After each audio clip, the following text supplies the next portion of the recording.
Go to the car and take my card. All right, we're back. We're live. Good evening. Good evening, everyone. Good evening, everyone.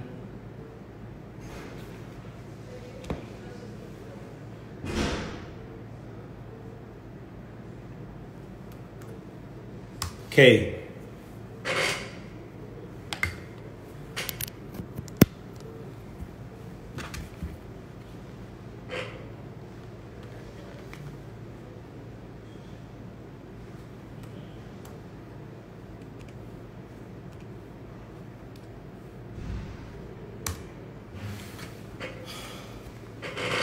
Good evening, everyone.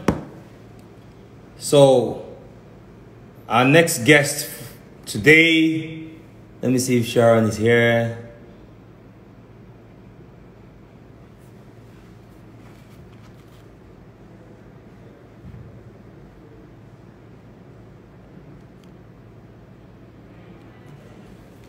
Our next guest this evening is Sharon. Nepa, respect yourself so that we don't fight.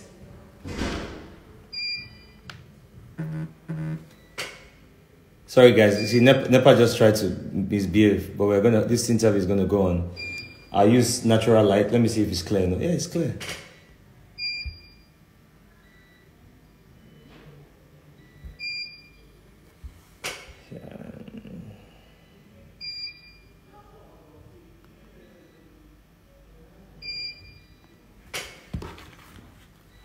Let me see. Who's ready to hear from Sharon?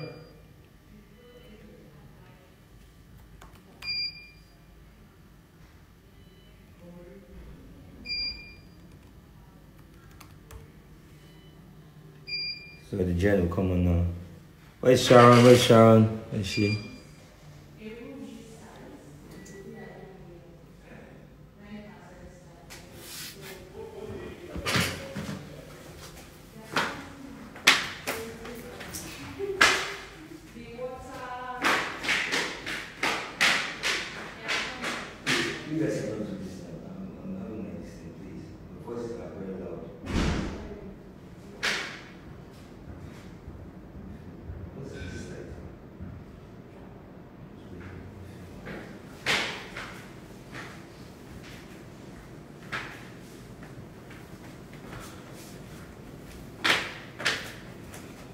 Okay, sorry guys.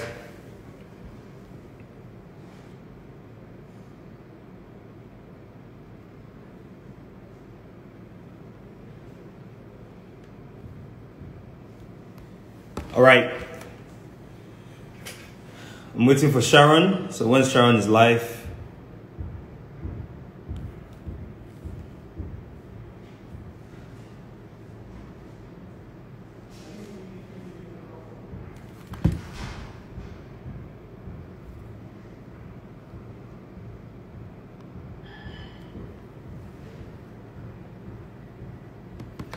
okay, so if you have questions for Sharon, I know you've all been wanting to ask her some questions. If you have questions for Sharon, just let me know.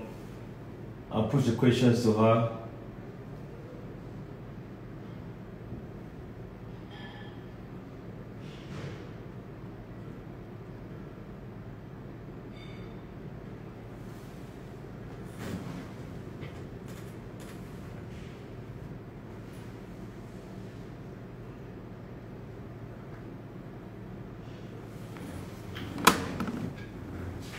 Okay, where's Sharon?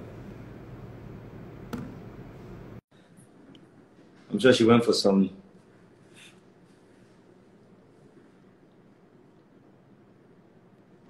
Hi. Hi, how are you? I'm great. How are you? Is it cool if I do? Oh, no, I can do my camera. No, it's not. It's Can you hear better. me? Yeah, I can hear you. I can hear you. Can you hear me? Yeah, everyone is tuning to CNN. We've been watching different stuff on CNN. Listen, I actually kind of stay away. Look, CNN's in the background, so you can see I've got it on as well. But that's my husband. I'm not really into the news. Yep. I've been... My husband gives me the summary. He gives me the highlights of what's going on. And it's really depressing, man. Every day, man. That's why I don't watch it. Because it shipwrecks my faith, honestly. And, you know, before you know it, you're obsessed all the time and you start making decisions around what you watch. Nah, I prefer to spend time reading my Bible than watching the news, to be honest. I know your Bible is very, very important to you. I don't even joke with it at all. Welcome to the show. Thank you.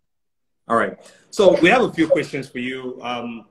Like I'll say, you need no introduction, but I need an introduction. I beg God, I need Okay, so I want you to first of all introduce yourself, then I can go in with my questions. Okay, my name is Sharon Ademefun. I'm a pastor. I'm a prophet. I'm now about to become a DJ, so I'm just going to go ahead and say that I'm a DJ. Because there's no Christian DJs. I need my Christian turn up. I don't want to now have to be listening to non-Christian music because I want to turn up. And so I kind of already know how the mix is going to go in my head. So I'm reaching out to DJ Obi for some lessons, and I'm buying my turntables. And I actually I'm serious. And I WhatsApped Copy this afternoon as well and told her that, little sis, I'm going to need some tips soon. And then I'm a beauty entrepreneur of the #1 beauty brand in Africa. Great. Welcome to the show. Don't worry. Oh, no, wait. Sorry. I'm a mom of 3. Yay, my children know. I'm a mom of 3 and a wife to the most handsome man ever, Yomi. That's it. All right. Okay, so we're going to start with our questions that I have set for you. Sure. And it's going to be a little bit of a long interview, but I'm sure you're equal to the task. I think I can handle it. Quote as many Bible portions as you can. See, how do you know? I have my Bible here. I have my notebook. Please. I have pen and paper. I'm ready for you guys. Oh. All right, great. So, welcome to this. So you graduated. You graduated of mass communication. Yeah, you graduated of mass communication from the Southern Adventist University in Tennessee. Yes, in this small town called Chattanooga, Tennessee. So I know you've been to Atlanta. Yeah, several times. So, you know, on the highway, you see Chattanooga go 75 south, but you might never have gone to Chattanooga. I actually went to the Chattanooga, but whenever you go downtown, you see some highways that lead to Chattanooga. So it's a small town, and they used to sell, they used to have this factory, and it's still there, called Little Debbie. And they sell all these like cakes and stuff you see at the grocery store. So you would wake up, and when you're walking to school, you'll be smelling like cake, you know, all over the place. It was a great school. It was an Adventist school because my dad is Seventh-day Adventist. Yeah. And I grew up Seventh-day Adventist. I still keep Seventh-day Adventist principles. So, for example, my business closes, excuse me, my business closes on a Friday night, and we don't open again until Sunday because, you know, in the 10 Commandments, God kept the Sabbath day. So, you know, I'm still Adventist. And then from there, I moved on I came to Nigeria, actually. What people don't know, I came to Nigeria in 2006, and I worked in corporate affairs at GTB. Really? And, you know, when I got there, everybody was determined to show this spoiled rich girl pair, because the way I got in, you know, my dad is really good friends with Uncle T. May his soul rest in perfect peace. Yeah. And so, you know, he's like, well, my daughter needs a job, whatever. He now said, no problem, come and work in corporate affairs or whatever. So I now went to work there, and, you know, my mentor and my friend still, Lola Odedino, she was the head of the corporate affairs thing. So me, I decided that, listen, these guys already feel like I'm coming here to do rubbish, that I have to be serious. Do you understand? Yeah. And so, you know, anything they asked me to do, I was I was before you knew it. And you know, before then, you can't just get approval. So it has to go through the system. Then the approval has to go to domestic operations. Then you have to take from headquarters in Adetokunbo to the Adetokunbo branch. Wait, then they will tell you, you've written something wrong. Go back and fix it. You take Okada back. As in, I just didn't want them to see. You take Okada? With my pencil skirt, I used to sit on the side. I'll now hold the Okada like this, and I'll now have an umbrella. Because, listen, I was going to stay fresh. I was going to stay fresh. That's what I knew. But I worked my butt off. And, you know, I worked so hard that when I left to get my master's, I went to the University of Leeds to do my master's. They actually called me, and I was the first ever intern that they paid to travel. So from London, they flew me to Washington to do an event for them. And that's when they used to do that concert in Washington, in DC, that time, where Mo hits everybody, R. Kelly, Beyonce. So when, they always invite the president to always come. Exactly. Yeah, so I did some events for the diaspora there. And, you know, I just had a great time and stuff. So that was my introduction to Nigeria. And then I went to Leeds to do my master's, and then I came back to Nigeria. So that's simple. So tell us about Sharon growing up in the Adeleke household. Sharon growing up in the Adeleke household, what will I say about myself? I'm a very weird person in the sense that I tend to kind of be the loner in the family, and it's not intentional. It's just that my older brother and sister are 7 years older than me. And then Adewale and David, they kind of click. So I kind of was always on my own, but it wasn't in a way that I felt left out. I was really enjoying myself in my own world. So there's already a pair there and a pair here. And then you're everybody's paired up. And then I'm out here paired with the Holy Spirit, just doing my hallelujah. thing. You know, just doing my thing. And, you know, and to be honest with you, it's just always been cool because I have my own special relationship with each of my family members. But I think the reason I'm actually like that is because when David was born, he took up all the attention. They kicked me out and sent me to boarding school. No, I'm just joking. You know, my older siblings were in boarding school, and you know, I'm a 5-year-old begging my parents to go to boarding school, like begging, like crying. And so they now said, okay, as a joke, let's send her to do the interview and let's see if she passes, because they don't allow people to come till they're about 8 years old. So I go and do the interview and I pass it with flying colors. They're like, are you sure that she's 5? Do you understand? And they took me. What I realized is, well, that was just God playing a hand in my thing, because with this racism stuff going on in Yankee, it started a long time ago. I was the only black girl in my school in America. Do you get? I had a driver and a Rolls Royce that used to drop me off every day at school. And the Oyibo teachers did not like that. And I remember, like, they would do reading time. It would be now my own time to read. And I wouldn't understand, and they wouldn't try and help me. Do you get what I'm saying? They would just move on. So I believe that God made the school in England, Royal School in Bath, which is like a really posh finishing school. I think he made them break protocol for me because he knew that I would not have survived in Yankee. Do you understand? He knew that I would not have thrived. So I went to boarding school when I was 6. And I always remember this, looking back, one time and my mom is there like crying, holding David, crying because she couldn't travel because she had just had him.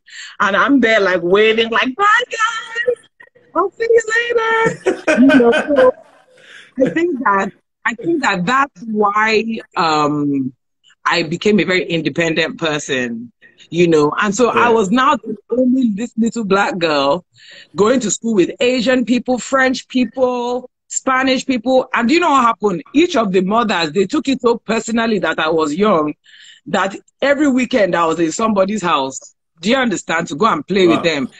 So that's why I can go to any room and do anyhow. I don't even care because I've grown up around everybody. I cannot even be intimidated.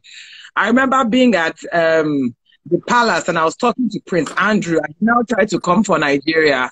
And he was not like, oh, it's better you move to Ghana. It's better you move to Ghana. And I said, no, Nigeria is fine. Do you understand? And we'll be doing just fine. He now came for Lebanon. Luckily, my friend, the Prince of Lebanon, was right there. That one now started on him. So both of us, we dealt with Andrew that day. The guy was tired. He just walked. He just walked away. Okay, so, there's something very, very important you just said, and I'm going to throw that in because of the current situation that we're currently going on, that's currently going on in the world about racism. So being a black kid and the only black kid in the school, and when you're trying to learn, your teachers don't try to show you because you were like, you were like that only black kid in your class, right? Yes. So looking back today, do you think that there's anything that we can actually do to change what is currently going on in the world individually? Well, you know, for one, a lot of people kind of came for me the other day because I made a comment about this girl, you know, kneeling down in front of a armed police. And the reason I said that, you know, I would beat her if she was my daughter was because this life is spiritual. Do you get? Yeah. And for me, she would have gone there with the faith of God, right? But you don't know the spirit controlling the person holding the gun. And that was the point I was trying to make. I wasn't saying Black lives don't matter. I know that a lot of people came for me. It was because you're entitled. It's because you're this. And, you know, everybody has their own experiences. Yeah. But what I would say, honestly, for Americans that are stuck in America, get out and see Black people in other cultures as much as possible. That is going to be the fastest education for you, because there's racism in France, there's also Black people living very well in France. Do you get what I'm saying? Yeah. Go to other European cultures and see the Black diaspora there. They are doing well. And you'll find that European Africans, British Africans, they are not as sensitive as Americans. Do you get? An American African, because they honestly have had different challenges. In America, they are facing racism, honestly. And, you know, when I was, let me answer your question this way.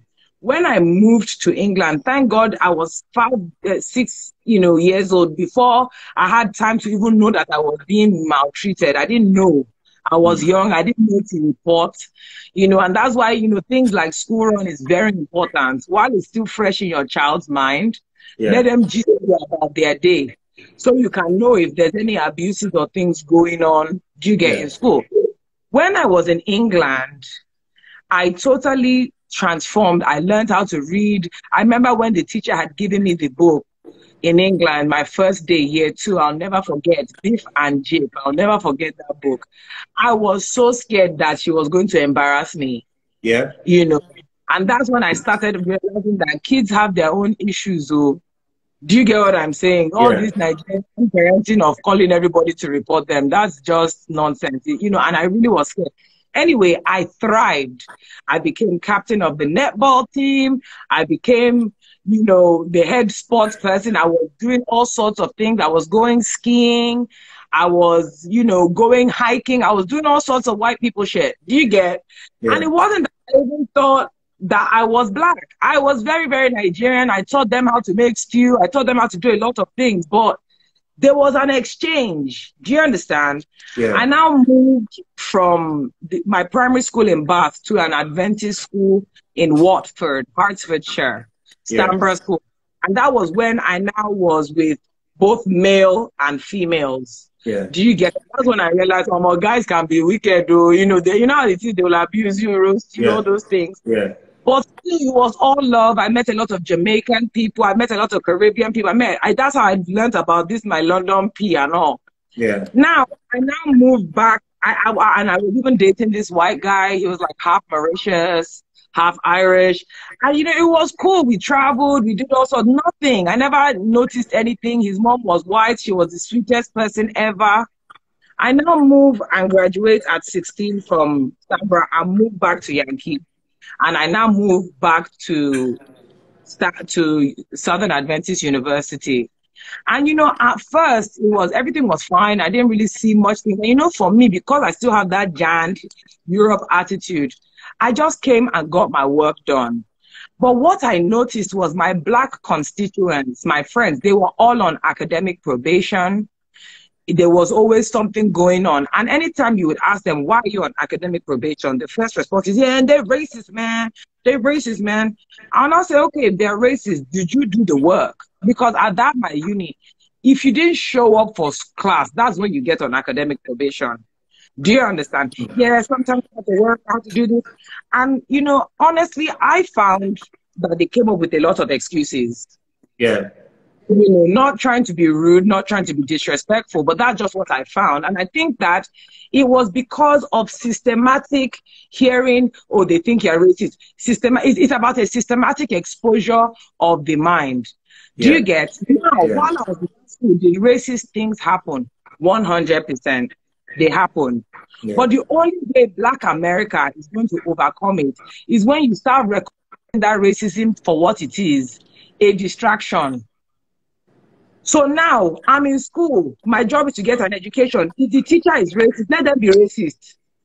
Do your work, graduate, go to law school, and then start fighting these things where you need to fight them. The Supreme Court. Do you kind of understand? It is about getting to places of influence. Until Black people have money, not loan, no, not mortgage. I'm talking about Tyler Perry, Kingdom financing money, where they're actually helping the government out and they're actually doing things to contribute. It's not just about collecting money every month from the government and all these things, because this is part of the white person's annoyance. Do you get what I'm saying? Yeah. That is when they're going to be able to start to see change. Do you understand? So if you want us as a Black community to take responsibility, that there are changes that we too need to make as well, even though what is going on right now is totally atrocious. Do you understand? Yeah. Okay, so outside of your academic qualification, you're a certified childcare education institute. You're certified by Childcare Education Institute in Atlanta, which allows you to operate a crèche, which is Golden Tots and Babies. Yes, yes, sir. In entrepreneurship, the hallmark of the hallmark of the Adeleke family. Tell us how you were influenced by your dad. Well, you know, what I was most influenced about my dad and what I've witnessed about him is that my dad doesn't give up. You know, when I first moved back, to be honest with you, I only started to really get to know my dad properly when I came back in that 2006 time. Because, you know, every time you come for holiday, hi, daddy, how are you? Can I have money? Can I go to the club? Blah, blah, blah. You don't really hang out and gist and talk. And so, you know, I was always away. And when I knew my dad was a diligent person was when we started this power plant thing. Whenever he needed something done, my dad would sit there and draft letter after letter. How do I know? Because I'll be the one there typing what he's saying. You know, he just kept on doing it. He now said, I need to type them letters because I want it to be on record. Do you get, there's a record, there's a record, there's a record. So whenever he wants to get something done, he now said, but look now, do you understand? So what I learned from my dad is, yes, you need to be diligent. Yeah. Do you get it? Small, small. Let me tell you one little story he told me. When he first started seeing some big money, he said that all of the people would meet in what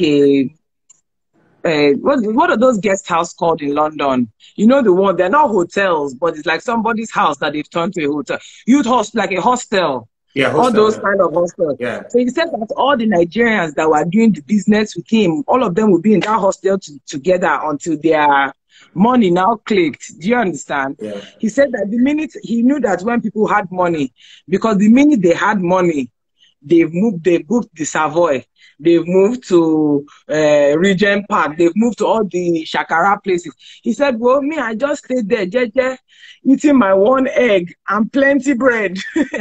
And I just collected my money. And that's how I was just investing small. He said a lot of people that he was looking up to them, that were doing Shakara and all that for him then, that even some, he just is even helping them pay to travel economy class, not even business class, just helping them to get by, you know. And so he's like, Sharon, see, I've witnessed money finish 3 or 4 times for a few different generations. He started working in the 70s. He said, I've witnessed money finish. So my dad, I've watched him be diligent. And that is one of the #1 things I've taken on from my dad. Don't give up. Don't give up. Don't give up. And keep on, do you understand? Just keep on working it small, small. And by the time you look back, all those little steps have turned into something. I think today, everybody just wants to wake up and blow. Yeah. Do you get what I'm saying? It's a process. It's a process. Even this, my Diary of an Inner Fat Girl, my cooking show that people are seeing, I filmed that 3 years ago, Ubi. If I got 20 views, I will even thank God. Do you get? My point is everybody has timing, but I believed in myself. Yeah. And I didn't say because of that, I'm going to stop. I went back to the drawing board and then look at what I now produce. Yeah. Because I went to think about it and I was still, you know. Okay. So being a sister to a global superstar, Davido, does this have a direct impact on revenue for any of your businesses, mainly your other business, example, Rona Wigs? Yes, I lose money. I lose money because nobody wants to pay. Do you understand? Really? I've had to change my laws. I know Davido said he has changed his number. I need to call him and ask him to pay you for everything that you've lost. No, to be fair to David, you get when he's buying Chioma's wig or whatever, you know, I don't even mess about it. I collect my money from Davido straight away. I collect upfront because if you have money to be buying chain, invest in my life, I beg. Do you get what? Yes, so, and every now and then when I see he has one money, I start disturbing him. It's not ashamed though. It's good to hear. I'm not ashamed though. It's good to hear that David actually patronizes his sister's business, not just me, but he pays. That's very good. And he pays up front. There was one time when, you know, he had just started, you know, really doing all this love for Chioma. And so I told him that I'm not going to release the wig until I get my money. So I guess he was on a video shoot somewhere. He now said, sis. When David wants to do 419, he sis. So see, every brother that has a sister, right? So every brother that has a sister, we always try to find a way to wind them to do something for us. Sis. Sharon, you know it's not cool now. You know it's not cool. Everybody knows Chioma is my babe. You know it's not cool. Like, I'll give you your money. Nah, don't you trust me? That's where I'll now remind him of all my debts, all the different ones that I say. But what about those remaining ones? You will, David. So that's how I'll release it because you know he's not, and obviously I'm his sister. I cannot embarrass him. You can do to him now. I cannot embarrass David. Well, I manage David's money, so don't worry. If I want to collect it, okay. I know how to collect it. We don't know who to call. No, we're not going to call Lati again. We're calling Sharon. Signatory A. I don't need David's signature. It's just that I have the mind of Christ, so I don't take his money. Yeah, that's good. So David, so we know who to call now. We're not calling Lati again. We're calling Sharon. I'm Sharon the plug. I'm the plug. But on a more serious note, you know, you have that aspect of things. So I'm very strict with my business. I don't joke with it. I have my business processes in place. Unless I collect 100% of my money, I can't even hear the order. In fact, the order was not even, I don't even want to hear their name until I get my work. And it's because I've had to be like that. Yeah. There are times where I would have to chase somebody up, or there are times they just wouldn't get back to me. And, you know, I just don't want to be a blasting people in public kind of thing because when people owe me, and Shebi, your father has money. Like, I can't wait for that excuse to finally run out of people's mouths because I work hard. Yeah. And let me tell you, upon having my dad's investment and upon working so hard, until I properly started focusing on Christ, my business was doing crap. I'm not going to lie to you. It was just surviving because I had somebody to give me money. So right now the business is doing very well. Very, very, very well, to the glory of God. We've even just expanded. We're launching our training school. We're launching our manufacturing. You know, everything is just working beautifully. And then obviously we have our media company as well. But all of these things were birthed out of pain. I'm not going to lie to you. Yeah. Do you get? Because I kept on thinking, what else can I do? That's why I watched Miss Wanaka's thing. The day I found Miss Wanaka's page, you know, and I'm hoping she'll watch it because I really do admire her. The day that I was following her page, honestly, I was on her page for like 3 days. That how is this girl doing? So you know what? You're really the realest, because a lot of people, because they're from a home like yours, and because they've actually built their lives, you know, there are a lot of people that watch other people, but they keep quiet and they cannot say it on public domains. Before I let you continue with that, someone like Mr. Easy, I've been studying Mr. Easy for 2 years, trying to understand what this guy is on about. Me said that Mr. Easy P as well, Lou. Yeah. I've been wondering what the hell that guy doing. The guy knows how to position his P. Yeah. As in Mr. Easy. Honestly speaking, I agree. I watched your interview with him. Yeah, so for me, I know for a fact that the reason why I caught you there was I wanted people to understand something. It's nothing bad. There's nothing bad to study somebody that is in front of you. Whether big or small, study the person, right? And you've said that thing. That's one trait I see in Davido as well. I think it's something that that should be a trait in your family, Adewale and Co. If someone writes a song for David or produces a song for David, or even says something on David's track, he says it. You know, the whole world will know that this is the person. He gives them the credit. And it's good that you have come here also to give credit to someone else, because you were watching what the person was doing. And and that's a family thing. So I won't say that it's something that does drop from anywhere. It's a family thing. And I want to appreciate you for doing that. You can continue. Well, thank you for saying that. But initially, low key was beef. Yeah, which is nice. I was so jealous. I can't lie. I was just thinking, what is she doing? Yeah. How is he getting the hair like this? I was just like, no, I'm sure it's money laundering. I'm sure it's 419. I was such a bad belly bitch. I'm not going to lie. Yeah. What changed me is understanding that God has a plan for me. Yeah. Do you understand? So Wanaka can grow to the glory of God. And guess what, Sharon? You can be in the exact same business. You can be friends. You can do things together. And the same thing goes. I'm actually friends with all the hair girls. Good hairs on my WhatsApp. Really, Wanaka I haven't got, which I'm sure after this we'll DM and exchange numbers. No, Cuckoo, see, you guys need to connect, because Cuckoo is part of my hair gang. The other person I want to be in Abuja, I have Henrietta Glitz and Glamour wigs. Her wigs are bomb. What's her name as well? Tracy's PCs. All of these people, we vibe. Do you understand? Even the other day, Cuckoo actually bought something from me. I'm actually about to buy something from her. Do you understand? And Wuli, Hair Glamour International, all these people, for me, I look up to them. Do you get? Because I've learned something from each of them that helped me create my own formula. But I had to get over myself. And you know what? There are 2 generations to your business, right? The first was when you were looking at people saying, what's this person doing? You know, thinking that, okay, you know, and then there's a new generation where you understand that, you know, I tell people, a lot of people don't grow because of hate. Yes, so many people don't grow because of hate. I tell people, once you start hating on what another person is doing, you can never get it. It's like standing in front of a mirror and spraying the mirror with black paint. You can't see yourself.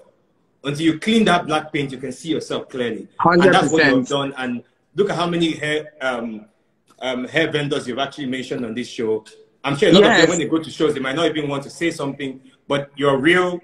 You've said the times where you didn't like what you were just beefing somebody else, until you got to a point where you understood that, hey, listen, I can flip this thing by liking what that person will do and mirroring what that person is doing, and it will benefit me, and it's happened. And I'm sure it's not something I will need to drag on about. So, but my next question is, it's no secret that you love food and have a talent for creating some of the best meals. Listen, where did you get this inspiration from? Well, first of all of us like food in our house. David was such a food person, where he just, now that he's trying to keep you sexy, that he now used to watch how he eats, but we like it. Do you understand? But no, honestly, there was a day that I went to David and Chioma's house, and I think I was only there for like 3 hours. Chioma brought out like 4 different banquets of food. I just said, this why this guy cannot do without her. Because if I can cook 1 time or 2 times in a week, my husband is thanking God. Do you understand? This girl was just, she was just whipping it out. But you know, a few days ago, I and Trevor went to do a recce for something she wants to do. And then I asked her, do you just love cooking? She said, yes, she just likes to wake up and go. She said sometimes she's lazy, but when she wakes up and gets into the kitchen, she doesn't want to stop for the whole day. And I'm like, you know, and that's very good. Yes, no, she's on the right track, and she's got lots of great products and things coming out. No, she's on the right track. We're even working together as per big sister moves. Yeah. All right, so let's talk about faith and business. What's the attitude you have when you encounter failure or challenges in business? Can you share your attitude and how you find ways to overcome? Sure. I think that the #1 attitude that I had to change was I had to stop trying to do things by my own power. Yeah. Do you understand? Because even, you know, with having my popsy support and David pushing me and all that, things still were not quite going the way that I would have liked it to go. And, you know, for some people who don't know, prior to Rona Wigs, I had a creche, and then I also had a clothes shop called boutiqueonline.com. And this shop was going to be the first online clothes shop in Nigeria. This was back in 2008 or 9. And, you know, the idea was good, but I was not prepared. Do you understand? And I spent so much money launching, having this huge launch party, only for it to be like, do you get? And it was a very humbling experience for me. And then I now kept the creche going for about 8 years, you know, and I had a nanny training agency before. But what I realized, as far as that nanny thing is concerned, which I was actually having a chat with Chioma Goodhair, we were trying to say foreign employment versus Nigerian. And what I realized when I was doing the nanny employment, it's a two-way thing. We as the employees can't be lazy. Like, I've been getting on my staff, oh, this place is dirty, this place is dirty. After a while, I signed up with Joyce Awashika, her SOAR program, and she's teaching me how to make standard operating procedures. So I learned to do that. So now every day, my staff know what they are supposed to be doing at any given time. And now they're as good as any expatriate. So I just believe that Nigerian employment is very important. Anyway, that's a different conversation. So I had the creche, and the creche, while it was okay, it survived. It didn't do well. Because once again, I was trying to do it by my power. Now, and I was so discouraged by then, I just wanted to give up and just say, you know. So I met my husband, got married, got pregnant, and I got put on bed rest in America. So I started watching reality TV. I watch TV all the time. Then I wanted to get my wigs done, and there was one lady that was helping me do it in America. Her name is Diana, So Natural One. But you know, in America they don't have manpower, it's only them. So she was taking a long time to get back to me, and I was just like, whoa. So I said, okay, let me just try by myself. And bless my husband's heart, I wrote a list for him to go to the beauty shop to just try and pick a few items. Because back then there was maybe like 3 videos on YouTube about wig making. Now there's millions of videos about, you know, hair and all that. So I made my first wig, then I made my second wig, and before I knew it, people started ordering from me. When I knew God was involved was every time I wanted to quit, because I kept on saying, well, I just want to chill for now. Let me just rest. I'll probably go and work for my dad again. You know, because I left working for my dad to open the creche and other things because I didn't like it. I thought it was boring. Do you understand? And I just was like, oh, I'm not going to waste away I wasn't happy. You know, and my dad for the first 3 years would say, anyway, when you stop playing, I'll come back to the office. But now my dad is such a business advisor to me, and he sees how serious, you know, I took it. But God kept on bringing customers and the business kept on growing, kept on growing. Once I gave my life to Christ, which I'll say was sometime last year, is where I've seen the real shift and the transformation. Because now my focus is on God and Him finding expression through me. So I know that that expression is through my wig making. But I don't really spend too much time working. I spend more time like hanging out with God than He gives me an idea. When He gives me the idea, immediately I register the business. I don't waste time. I don't talk about it because when He gives me the idea, He gives me the name. I register the business immediately. If it needs trademarking, it does that. I have a product that I'm not even going to release for another 5 years, but I'm working on the NAFDAC number now. Do you understand? Because that's just how intentional I want to be with God. So the biggest mistake people start off with is they say they don't know what to do. Having faith in business. And my answer to you, going with walking with Christ, what God wants you to do is what you're probably good at. Something that you're good at naturally. Something that other people find difficult, but it's easy for you. Those are usual indications that God wants to push you in the right direction. When I owned a creche, I would spend the whole day curling my accountant's hair and fixing my manager's hair. Do you get? And they were saying, Sharon, go into beauty. And I said, no. For every step of faith I took, God would just back me up. Do you understand? And push me through. I can give you an example yesterday. My mentor called me, and I've been trying to get in contact with her for about a year. That's how busy she is, but diligent. Every holiday, I make sure, good afternoon, ma. Just greeting you. Just wanted to let you know I came back from China. Just giving you an update. Even whether she responds or not. Do you get? Because she's busy and I understand. And so out of the blue, she calls me, and it's not out of the blue. God told her to call me. She calls me and we have a great conversation. And, you know, she tells me that she wants to introduce me to some people, help me get some funding and all that. And I explained to her that I want funding, you know, but I don't want anybody to have shares in my business, because when I'm saying, it's time for us to pray, I don't want anyone to say, no, I don't want that in the business. I have shares. You know, I want to own my businesses outright so that I can teach the word of God inside of my businesses. So, you know, said, and I told her that, you know, before you do this presentation, I want to build my training school, the pilot version. I want to do a few promotional videos and put it together. Ubi, there's nothing like training school, though. I have the location, I have what I want to do, but there's no money. This is yesterday, you know, and I keep on going throughout my day. That's how the next day comes, and I tell my staff that, okay, you guys are moving out and you're going to find a house around here, because I want to turn that upstairs into my factory now, so that this building is just for my media, my hair factory, and my training school. And you guys will move to the new house. So that's how the whole thing was going. And, you know, for me, I actually don't like asking my dad for money, because I just feel like my dad really tries for me. Do you get what I'm saying? And he already gives me money. I don't want to be asking too much. And also, I just want him to respect me as a businesswoman. I want him to respect my husband. Do you get what I'm saying? And let him not be like, are you not giving your wife money and all that? And my husband gives me plenty of money, just that I usually give it all away. Somebody will have family problem now. You know, you have to sow into people's life. So my husband is always laughing at me.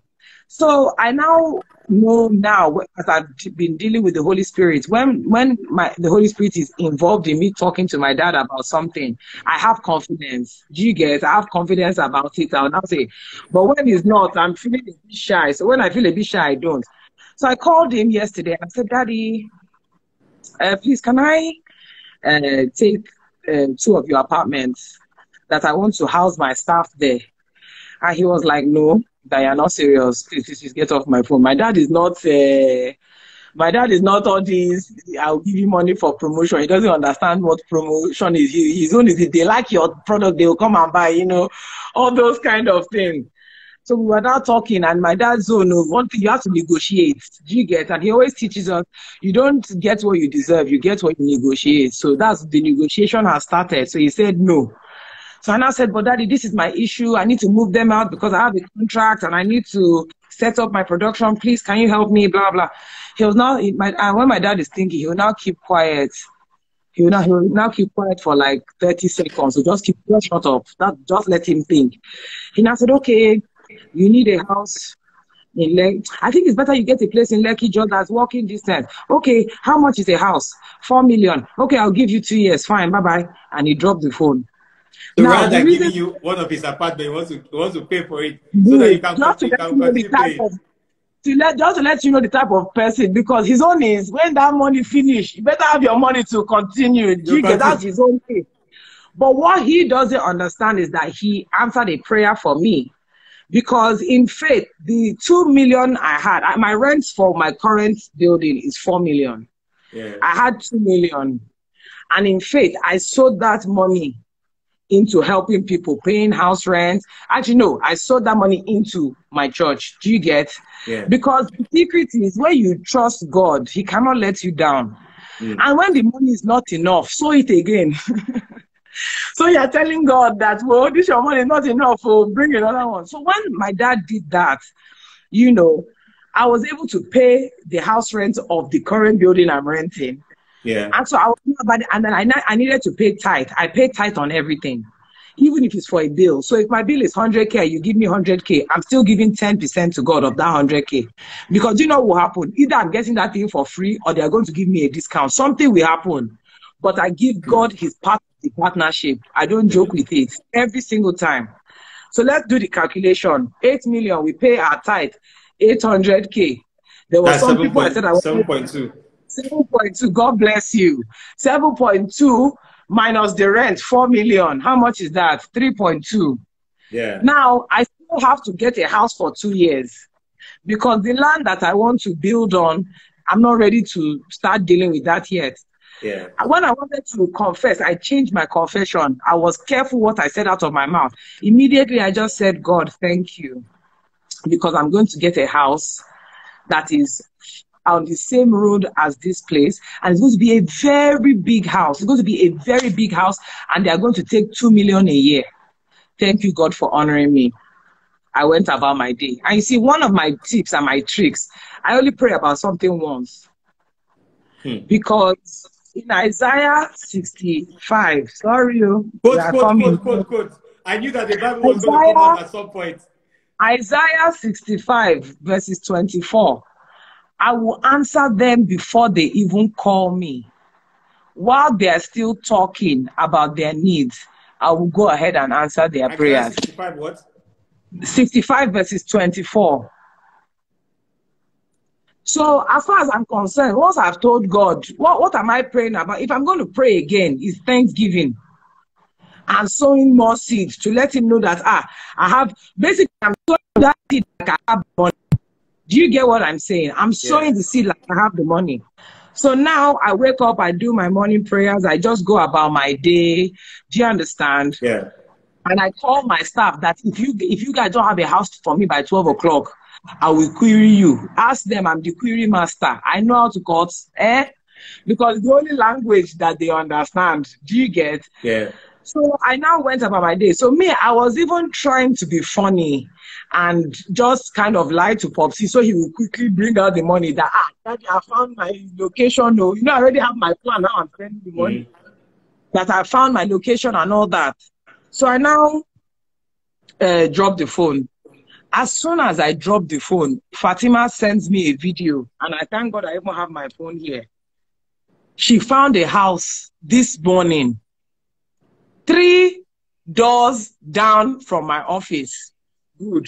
The house is about 6 bedrooms. Huge. Huge. BQ, another huge, the place was massive. Do you understand exactly what I asked for? Our balance is 3.2. Do you understand? Our balance is 3.2. And I said, God, they are going to take this house for 4 million. Do you understand? And I'm going to pay them today. As I said that, it will be within the next maybe 1 hour, the 8 million was in my account. money that I was not expecting, I've not planned for. I had called my dad to ask him to give me one of his free property. Do you get? But God did it for me the way he knows I wanted it, because that's what I asked for. Do you understand? But you see, I think everybody gives this side of the testimony. We need to talk about the cry. We need to talk about the pain, because it takes you a while to understand God's kingdom. God's will has to be done first. Yeah. Thy will be done. Yeah. Thy kingdom come, thy will be done. So until I stop making my focus about making money, because I started serving God because I wanted to blow. I wanted to let Popsy, David, and whoever else was watching that I didn't need their money. You get? Yeah. Wrong motive. Wrong motive.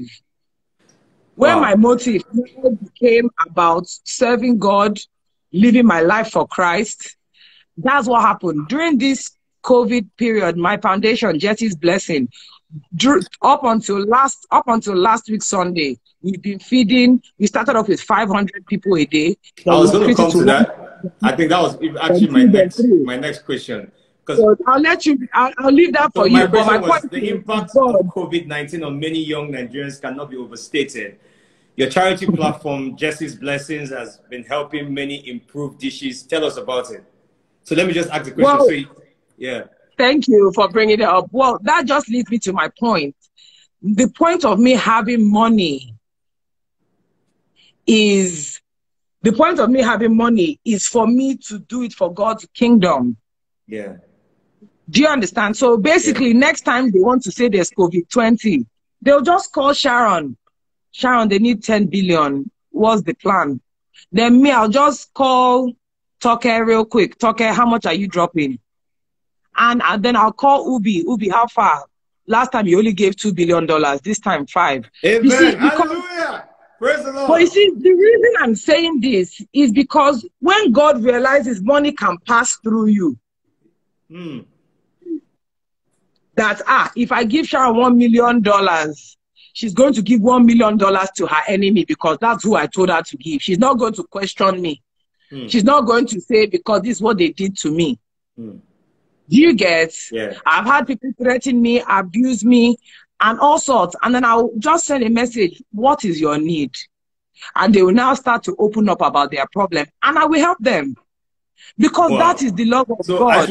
I'm going to start abusing you and threatening you. So that you please do. And then spiritually I will take authority over your mouth. And then you will beg me so you can start talking again. So don't try it to. Life is spiritual. All right. So it's no secret that you're from a very wealthy background. For many people who assume life is perfect and you probably have zero problems, what do you say to them? Because from your interview has shown a few of these points. Like, what do you say to people that think, oh, this one has zero problems, she's not bothered about anything? What's that word you have to say to them? My word I have to say to them is the day that we stop considering money to be success is the day that we will understand that everybody has problems. Because money is not success. Money is responsibility. Number one. Do you get? True success, true not having problem is through God. And that's just the honest truth. And that's why I take God so seriously, because in my wealth, I was depressed.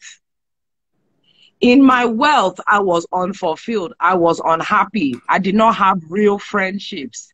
I didn't know who was there for me because they wanted something. It would only be a matter of time before someone would drop Davido's name. And me, I have a rule. If you say Davido more than 3 times, because first of all, my friends call David David. We don't call him Davido. Do you get? My day ones? I want April by Kumbi, all these guys. We call David David. Do you get? Because they were part of the people that we are the people that used to sneak David into the club. Do you get what I'm saying? So it's not. So you are the one that's for David. No, I am. I'm actually David's biggest spoiler. I'm actually David's biggest spoiler. Do you get? I'm always covering him, and then I'll now come back and shout at him, and then I'll now cover him again. Like tomorrow, we have a hang session. I'm cooking some salmon for him tonight, and we're going to kick it tomorrow at his new place. I mean, I have to watch the place now. I have to launch it as well. Yeah. It's only thing I've not put on my own Instagram. I thought that it's not good, though.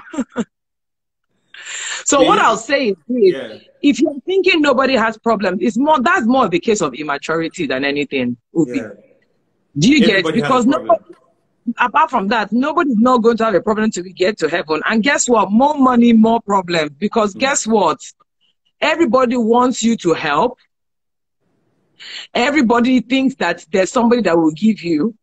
And when you are in need, there are very few people, do you understand, that can do that for you. I had one friend that came to visit me while I was in LA. Let me give you a quick testimony. When I came to see David, literally, because I had helped people and I had things going, I literally had maybe like 1K on that trip. But because I'm a very organized person, I always pre-buy my hotel. You know, obviously I got a free ride on the jet, you know, and then I also and then I use my air miles to go and support David. Do you get? Because I knew that anything I needed, God would sort me out. Yeah. While I was there, one of my friends, Hannah, her stage name is Equator. She came with me and she was my date. You know, I like going out with different friends for different things, giving people a chance to hang out, meet David and all that. She followed me and, you know, I was making jokes saying, please, I think there's no money. And I didn't know that subconsciously that's what I do. It was when she was leaving, she just gave me a card and said, I just want to give you a card. Thank you. I had such a good night. Even when we had dinner, I noticed she had paid. I'm not used to people paying for me for stuff. Do you understand? Yeah. And when she had left, she had put $500 in my account. And Ubi, can I be honest with you? I was crying because I literally had like $50 in my account. And this was Chris Brown. Sharon is popping. Kiniko months ago, because as I said, I prepay for a lot of my things, and it just so happened I didn't expect not to have money. But in those cases, who do you ask? I cannot ask David because he's here with 50 goons who is feeding all of them. Yeah. Do you know what I'm saying? He's looking up to me. So now, because of that, I had to start learning to pray and make God my Abba Father and make him my source of everything. And can I tell you something? God comes through. God comes through for me every single time. This is a very great interview. Like some people are saying on the comment section, they say now we know why David is very successful because he has a praying sister. You know, and you see, but I don't sleep on top David's matter. Yeah, your spirituality has shown. There was a day I think yourself and David and Pops, you guys were coming back from America when you were on the jet. We saw that you were making sure that David reads the Bible. So my question, yes or no, does David have a Bible? By his grace, David has a Bible. By his very special grace. Okay, so we are going to play a game. Can you hear me? We are going to play a game. I think, let me tell you something, Sharon.